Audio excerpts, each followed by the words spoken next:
¿Cómo están? Bienvenidas, bienvenidos al escenario del poder. Comienza Stock disponible por Vía X. Conversaciones necesarias en el Chile que estamos haciendo entre todas y entre todos, sí, por la libre expresión. Y hoy cambiamos la música de inmediato, porque vamos a hablar de economía a escala humana con la Fundación Sol y su fundador y economista, don Marco Kremerman, a quien le damos la bienvenida. Marco, ¿cómo está? Muy bien, muchas gracias. Un tema importante que está en la palestra de la discusión, Marco, las ayudas. ¿Insuficiente, suficiente se puede más o no del gobierno? Además, con todo lo que ha sido la discusión de aplazar o no las elecciones de abril. ¿Cuánta ayuda realmente hemos entregado y cuánto más se podría entregar en el país? ¿Tenemos la capacidad para sacar esos dineros fiscales? Sin duda. En general, si uno contextualizara cuáles son las tres fuentes de financiamiento que tiene un Estado, y cualquier Estado, ¿ya? Son los ahorros que potencialmente puede tener. Chile tiene ahorros, lo vamos a conversar inmediatamente. La capacidad para endeudarse en los mercados nacionales e internacionales. ¿Ya? Se nos ha dicho que Chile ya se ha sobreendeudado en los últimos años, no hay más capacidad de endeudamiento, vamos a ver que eso es un mito. ¿Ya? Y en tercer lugar, el más importante de todos, ¿ya? son los impuestos, el sistema tributario, Perfecto. que ojalá se grave a las personas que más tienen en términos ¿Ya? proporcionales. A ver si alcanzamos a hablar entonces en este bloque de los tres aspectos. Marco, empecemos con gráficos, ¿no? Para entender un poco lo que tú estás diciendo, y esto tiene que ver con los activos. Veamos lo que tenemos en el país. Así es. ¿Cómo me explica usted este gráfico, don Marco Kremerman? Chile tiene ahorros, ¿no? Igual que una casa, economía a escala humana, ¿Ya? ¿no? Los hogares, ¿cómo se financian? Con ahorros, si es que tienen, se endeudan en los momentos complicados, ¿Ya? o si aumentan su ingreso, encuentran pega, esa sería Es lo bueno, impuestos. es bueno entender, ¿no?, ¿no? siempre el país como una familia. Exactamente. Porque la economía es la misma, ¿no? Administración del hogar, o economía. O economía. O economía. Exacto. Entonces, los ahorros que tiene el Estado, si volvemos a ver el cuadrito, ¿Ya? fundamentalmente se basan en los fondos soberanos que están invertidos en el extranjero 100%. ¿Ya? ¿no? Y estamos hablando de dos fondos soberanos. ¿Ya? El Fondo de Estabilización Económica y Social, el FES, ¿Ya? ¿no?, que se crea entre el 2006 y el 2007, que tiene a enero del 2021 ¿Ya? casi 9.000 millones de dólares. Perfecto. ¿no? Y el Fondo de Reserva de Pensiones, que se crea en el 2006 para hacer frente a ¿Ya? las contingencias del Pilar Solidario, que tiene un poco más de 10.000 millones de dólares. Si sumamos los dos primeros, que son los principales activos del Estado, estamos hablando de casi 19.000 millones de dólares. Este es el chanchito que tenemos nosotros, Exactamente. 26.000 millones de dólares más o menos, que lo tenemos ahí en el chanchito de Greda, Pomaire. Exacto, donde principalmente los fondos soberanos son los más ¿Ya? importantes, 19.000 millones de dólares, porque otros activos del Tesoro Público ¿Ya? es como la caja que tiene el Estado para pagar compromisos mes a mes, y ahí hay 6.000 millones de dólares más. Perfecto. ¿no? Esto está por ley, ¿verdad? Todos estos ahorros, todos los gobiernos tienen que tenerlo porque está así decretado, ¿verdad? Exactamente. Ahora, la cuantía del ahorro depende ¿Ya? de la coyuntura. ¿Para qué se crean estos fondos? Justamente para hacer frente a los momentos de vacas flacas. Perfecto. ¿Qué estamos viviendo actualmente? Una crisis histórica, sanitaria, que genera una crisis gigantesca económica. Y por tanto, si uno se remonta al 2018, donde el FES, el Fondo de Estabilización Económica y Social, tenía 14.000 millones de dólares y hoy día tiene un poco menos de 9.000, ¿Ya? seguimos teniendo cerca de 20.000 millones de dólares en dos fondos soberanos, ¿Ya? más la caja, que es los Yo otros sumé activos ahí del Tesoro Público. 26.000 y tantos millones de dólares. Significa entonces que...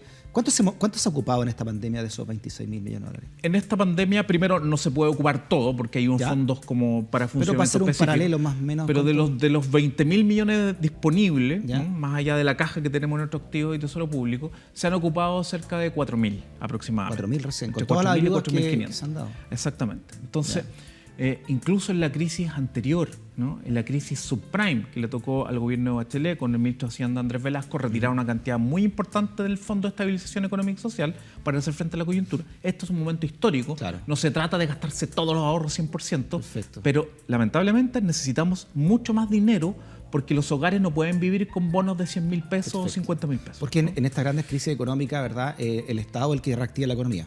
Así es. El que pone plata en liquidez, digamos, para poder reactivar y romper el curso de la crisis, ¿verdad? Por eso estos fondos se denominan como fondos contracíclicos. Cuando el ciclo va hacia abajo de la economía, la idea es poder empujar hacia arriba un Exacto. poquito para Inyectarle recuperar un poco, el dinamismo. sacar algo del chanchito de Greda y ponerlo en el mercado, ¿verdad? ¿Qué es lo que hacen los En el hogares? mercado Los financiero. hogares, cuando en el fondo tienen una coyuntura, una enfermedad catastrófica, un problema, rompen el chanchito, ¿no? Claro. A veces tienen que sacar todo el chanchito, a veces la mitad, para hacer frente Los a esa hogares crisis. que cada vez tienen menos plata de ahorro, lo hemos visto, ¿no? Así Están- es, y más endeudamiento. Tenemos una comida de subsistencia más que de existencia, como también lo dijiste alguna vez. Eso es muy Ya importante. veamos otro gráfico entonces, ¿no? Pida usted, esta es su sección, Pasemos Don Marco ahora, Kremlin. estos son los ahorros, ¿no? Ya. Pasemos a una segunda fuente de financiamiento que tiene el Estado, que es el endeudamiento. Perfecto. Y ahora veamos cómo se ha comportado la evolución del endeudamiento en Chile, de la deuda pública. Es un gráfico que ve la deuda desde el año 90 además de hasta hoy estos día. 26.000, podemos endeudarnos para tener más dinero entonces líquido. Exactamente. ¿Qué significa esta curva? ¿Qué nos dice en general la elite? Nos dice Chile ya se está sobreendeudando. Fíjense que en el año 90, el primer puntito, Ya. teníamos una deuda pública, una deuda bruta pública, sin considerar los activos, que son los ahorros que habíamos anteriormente. La deuda bruta pública con respecto al Producto Interno Bruto de Chile, con respecto al tamaño de su economía, equivalente a un 43,3%, año 90. Y fíjense que en el año 2000 bajó ostensiblemente a menos de 4%. Ya. ¿No? Y se supone que estaban todos felices. Y la gran pregunta es, ¿un país de ingresos medios, o ahí de medios bajos, tiene que estar contento o contenta porque tiene una deuda muy baja mientras los hogares tienen que recurrir al endeudamiento para llegar a fin de mes? ¿Qué pasó después de ese periodo? 2006-2007 llegamos a la parte más baja según ese 2000 dato. aproximadamente. 2000, ya. 2000, claro, 2000, entre el 2005 aproximadamente. Perfecto. ¿Cierto? Ahí está, tienes razón. 2006, 2007. Ya. Entonces, ¿qué pasa? Posteriormente, dado que el sistema tributario se mantuvo en su nivel de recaudación, la única herramienta que le quedó a los estados para aumentar un poco el gasto social fue la deuda. Es que, es que ahí está el meollo de lo ideológico, ¿no? Porque ¿por qué se cuida tanto el chanchito? Se dice, no, que son muy austeros. En el fondo también para no subir los impuestos, ¿no? A la gente que debiera pagar más impuestos. Exactamente. Uso los ahorros, aumento el endeudamiento porque no quiero aumentar la carga tributaria, ¿no? Entonces, la élite económica bloqueo absoluto para no aumentar la carga tributaria, y en ese gráfico veíamos cómo permanentemente piensa aumentar el gasto público, y hoy día acabamos de cerrar el 2020 con un gasto público, una deuda en relación al PIB en torno a casi 33%. ¿no? Y se proyecta que para el 2024, el 2025, lleguemos casi al nivel del año 90, 92,9%. O sea, ¿eso es poco o eso es mucho? Y ahí podemos ver a continuación Y ahí los siguientes la cuadritos. gran frase del economista, depende. Deben, exactamente. Y ahí podemos ver unos cuadritos que están bien interesantes, Muy bien, donde nos sigamos comparamos viéndolo. con otros países. Bueno. Para ¿cómo? que no nos quedemos en la isla donde nuestra élite económica nos dice no se puede, sí se puede, esto está mal, viene el caos. No. Muy bien. Veamos Vamos a la un cuadro. comparación entonces del endeudamiento con otros países. Bueno, aquí están los países más ricos, ¿no? Ya. Del mundo, los que tienen un PIB per cápita superior a los $35.000. Ya. Entonces, miremos el nivel de endeudamiento de Japón. Uy, Japón está bien endeudado, ¿eh? Chile tiene un 32,5% de deuda pública con respecto a su PIB, y Japón un 266%, Ya. Italia un 161%, Estados Unidos 131%, 4 veces más que Chile en relación a su propio ¿Qué PIB. determina que un país como Japón esté más endeudado que un país como Chile, ¿no? Respecto a su PIB? ¿Qué determina eso? Eso tiene que ver con decisiones políticas, decisiones económicas de economía política, ¿no?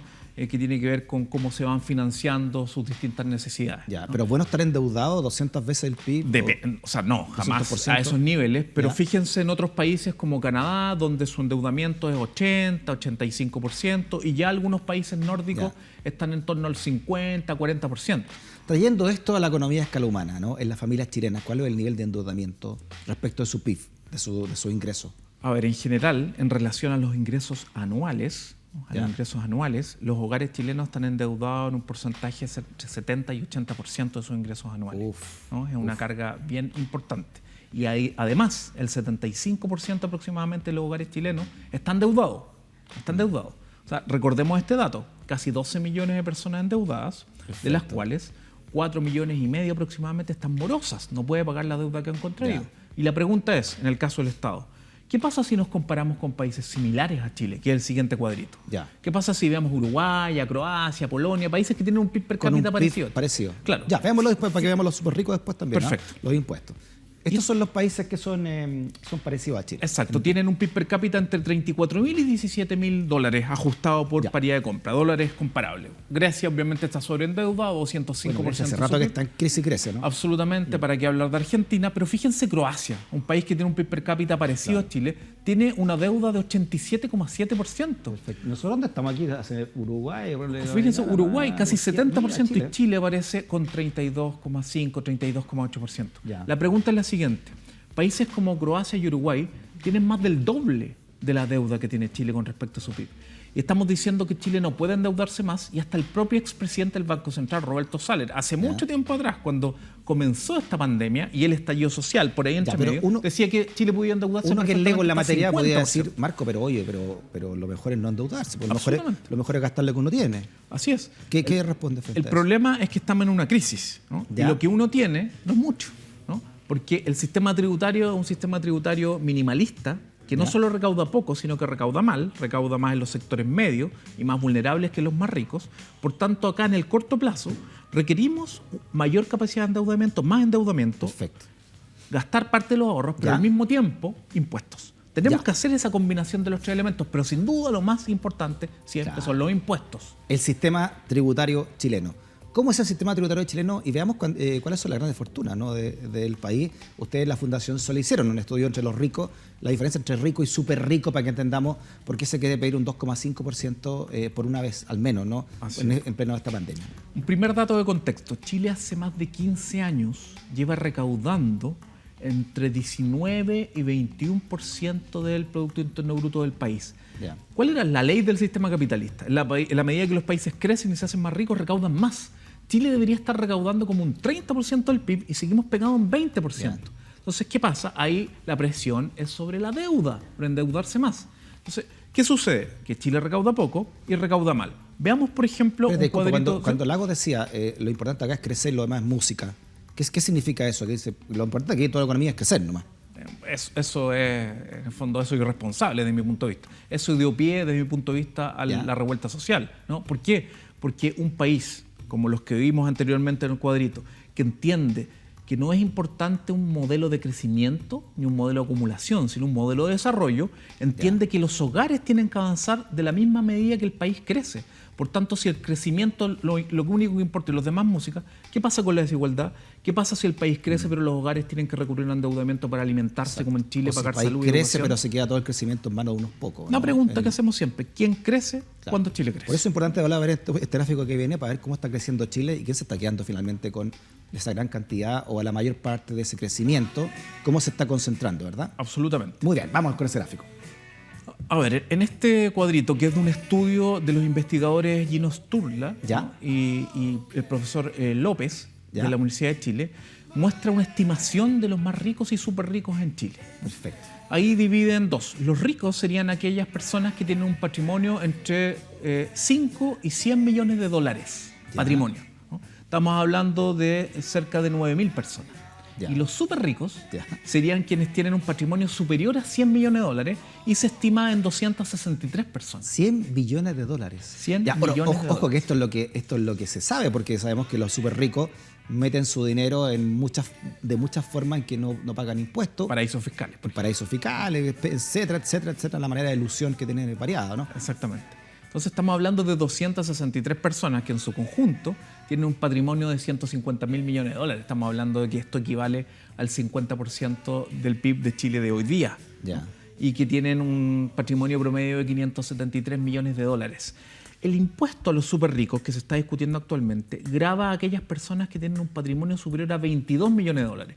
Por tanto, serían todos estos súper ricos más un porcentaje de los denominados por este estudio de Sturla y López como ricos, ¿no? Estamos hablando que, según estimaciones de ellos y según estimaciones que conocimos hace un par de días atrás del Servicio de Impuesto Interno, cerca de 1.400 a 1.500 personas son quienes estarían pagando este impuesto. El Servicio de Impuesto Interno, al igual que la Superintendencia de Pensiones, organismos fiscalizadores, recaudadores, en general, más que abrir un debate, lo tratan de cerrar y dicen, no, esto es difícil de recaudar, faltan datos. La gran pregunta es por qué el Servicio de Impuesto Interno no tiene los datos correctos, no tiene los datos transparentes. Hay una opacidad todavía con las exenciones tributarias, con, por ejemplo, la invariabilidad del royalty para las empresas mineras, con los patrimonios de los súper ricos que Chile debe conocer. Y ahí hay una fuente importante de recaudación. En esta pasada, no puede ser, ¿no?, que trabajadores y trabajadoras pongan mucho dinero, como lo han puesto para financiar la crisis, con sus ahorros previsionales y el seguro de cesantía.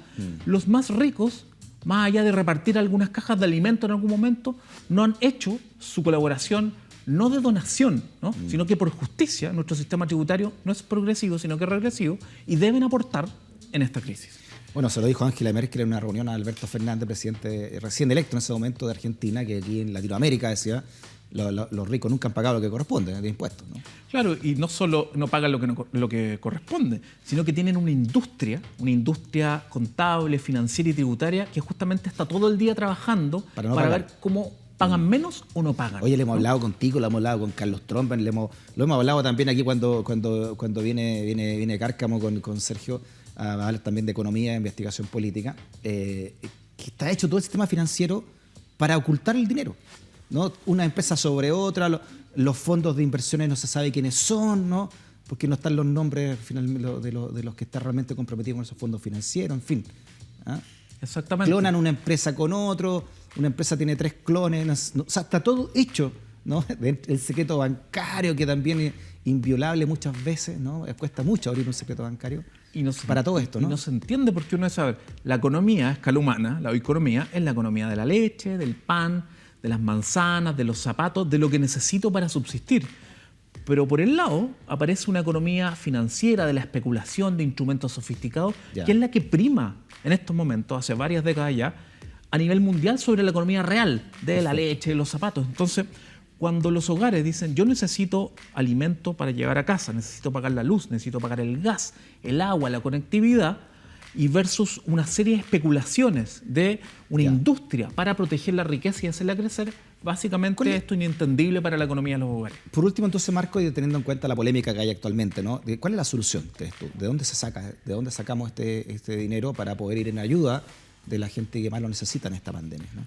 A ver, en el cortísimo plazo, Chile puede hacer uso de más ahorros de los que tiene, de los que ya mostramos, que los dos fondos soberanos son casi 20.000 millones de dólares y se puede endeudar más. Eso perfectamente lo puede hacer y eso no significa que se endeude eternamente, hay que considerar el pago de la deuda, si es que las tasas de interés van subiendo, eso se puede hacer equilibradamente.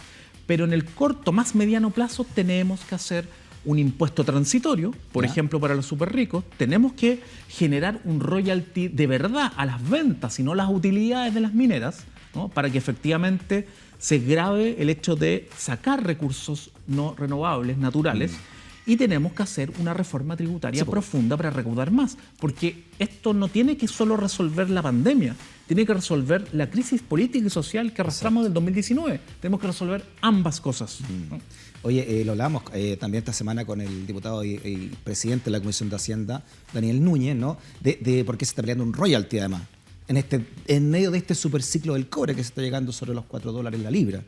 Así es, y eso es muy importante. Si tenemos un commodity como el cobre transándose al litio, molibdeno, muy importante, cerca de $4 la libra, y al mismo tiempo tenemos que solo el 30% de la producción y extracción y exportación del cobre está en manos públicas, Codelco, y el 70% en manos privadas. Uno esperaría, ¿no?, que se considerara una reforma corta, ahora, ya, para financiar necesidades sociales, y al mismo tiempo se creara un royalty de verdad, insisto, que es un impuesto a las ventas, a la extracción y no al margen operacional de las utilidades, que eso no es lo que existe en otros países mineros como Australia, Canadá o Perú.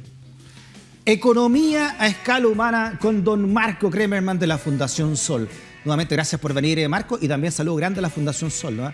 Que nos pone la economía in your face, así nos tira las cifras en la cara y realmente baja a piso la realidad que tiene el país, ¿no? Y este chanchito que hay que romper entonces, ¿no? Hay que hacer o por lo menos sacarle plata a los que más tienen para seguirlo llenando también, ¿no? Que es lo que hacen otros países. Muy bien.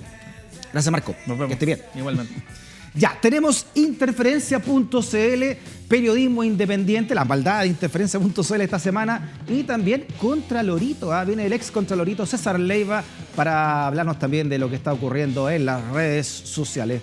Todo eso a la vuelta de una pequeña pausa, no te vayas de la sintonía. Oye,